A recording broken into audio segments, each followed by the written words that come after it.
नमस्कार मैत्रिणींनो, अन्नपूर्णाच किचनमध्ये तुमचं मी पल्लवी खूप खूप स्वागत करते आहे। आणि ह्यात कच्च्या कैऱ्या आणि आपण याची आज बनवणार आहे आमटी। तर बघूया ती कशी बनवायची। तर एका पातेल्यामध्ये मी हे स्वच्छ धुवून घेतलेले आहे आणि एका पातेल्यामध्ये मी हे तीनही कैऱ्या घालणार आहे आणि यामध्ये थोडं पाणी घालून आपण याला जसं पन्ह करताना शिजवून घेतो त्याच प्रकारे आपल्याला याला शिजवून घ्यायचं आहे। तर आपण याला शिजवून घेऊया। आधी ज्या प्रकारे आपण पन्ह बनवताना ते काढून घेतो ना, गुठली आपल्याला वेगळी करायची आणि साल काढून घ्यायचे आणि पाण्यामध्ये तो गर पूर्ण काढून घ्यायचा आहे।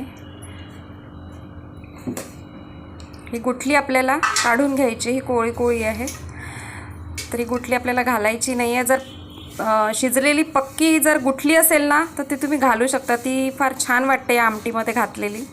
पण ही अगदी कोळी आहे त्यामुळे ही आपल्याला घालायची नाही आहे। अशा प्रकारे तुम्ही बघू शकता मी हे काढलेला आहे, आंब्याचा गर काढलेला आणि यामध्ये मी मिक्स करणार आहे बेसन। तर यामध्ये मी 1 वाटी बेसन मिक्स केलेलं आहे। ज्या प्रकारे आपण दह्यामध्ये कढी बनवताना आपण दह्यामध्ये बेसन मिक्स करतो त्या पद्धतीने आपल्याला यामध्ये मिक्स करायचं आहे। आणि यामध्ये आपल्याला घालायचं आहे थोडंसं तिखट, थोडंसं अगदी, आणि रंग येण्यासाठी थोडीशी आपल्याला यामध्ये हळद घालायची आहे। आणि हे रवीच्या सहाय्याने हे मिश्रण आपल्याला छान घोळून घ्यायचं आहे। तर आता पातेलं मी गॅसवर ठेवलेलं आहे आणि यामध्ये मी तेल घालते। तेल आपल्याला फार जास्त घालायचं नाही आहे, ज्या पद्धतीने आपण कढी बनवतो बस कढीसारखंच थोडंसं तेल आपल्याला यामध्ये घालायचं आहे आणि तेल छान गरम होऊ द्यायचं आहे। इथे मी साहित्य घेतलेलं आहे, लसणाच्या कळ्या, लाल मिरच्या, लाल सुक्या मिरच्या आणि जिरं मोहरी, मेथी दाणे, कढीपत्ता आणि गूळ आणि मीठ।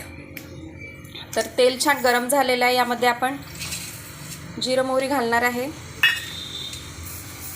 हे सगळं जे आपण साहित्य घेतलेलं आहे, लसणाच्या कळ्या, आधी लसण छान गरम झालेलं आहे, तुम्ही बघू शकता तडका आपला छान तयार रेडी झालेला आहे। लसणाचा छान खमंग असा सुगंध येत आहे।